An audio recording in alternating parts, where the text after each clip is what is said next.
You're watching Up with Krim. Recently, the Washington State Legislature passed a bill that will require schools to provide period products in restrooms for free starting in 2022. And this morning, the president of WSU Period, Ayden Garland-Minor, joins us. The organization also works to educate about periods and provide underserved communities with products. Good morning, Ayden. Tell us more about some of the work you did with this bill. Yeah, absolutely. Thank you for having me.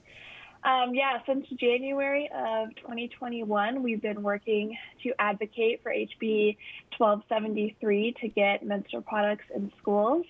And it just recently passed the Senate, which is super exciting.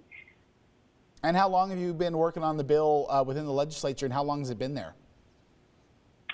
Yeah, so the bill was introduced in January at the beginning of this legislative session alongside a bill called SB 5070. They had a Senate bill and a House bill. The House bill is the companion bill.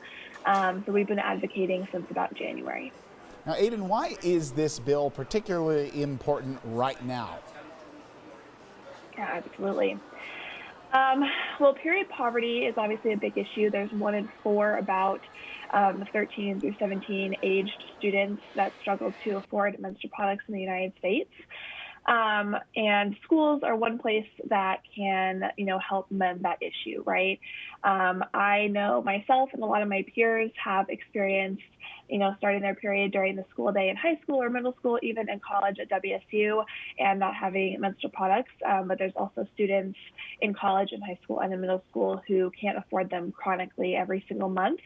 And if schools can provide them, that's just one more step we can take to get a little bit closer to menstrual equity.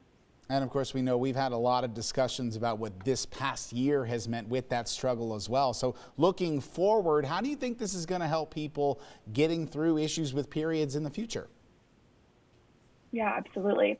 Yeah, I think the pandemic, obviously the pandemic has exacerbated financial situations for people. So I think that, that will also help as well.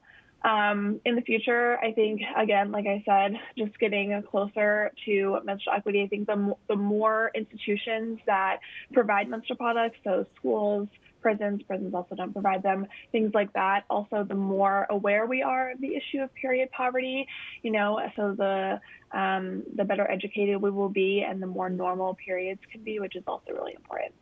While we're talking about the bill specifically, can you tell me kind of what the future holds for the bill moving forward? What are the next kind of steps for you in this process? Yeah, absolutely. So it just passed through the Senate and it's passed the House as well.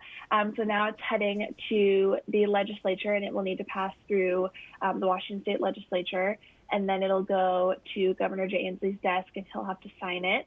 And then after he signs it, then it will become a law.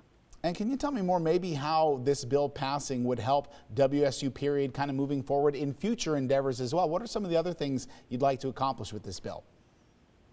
Yeah, absolutely.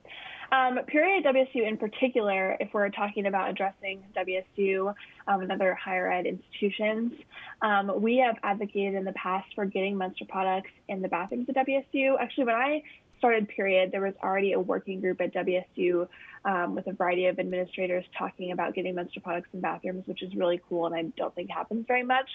And they got menstrual products into a variety of bathrooms on campus, but not all of them. We would like to see menstrual products in all of the bathrooms, which is exactly what this bill will do. And Ayden, tell us a little bit more about how we can follow along with the progress as well of this bill. What's the best way for us to kind of keep an eye on the progress moving forward? Yeah, absolutely. Anyone can check the legislature website if you just search up Washington State HB 1273. All the updates are on the website, really easy to follow. There's a bill tracker. People could also follow us on Instagram or follow wa.menstrualequity on Instagram. They post a lot of really consistent updates along with the at the Red Sea Collective. They also post a lot about the bill. Ayden Garland-Minor joining us today from WSU Period. Ayden, thank you so much for joining us today and telling us a little bit more about the progress of your bill. Thank you so much for having me. We'll be right back.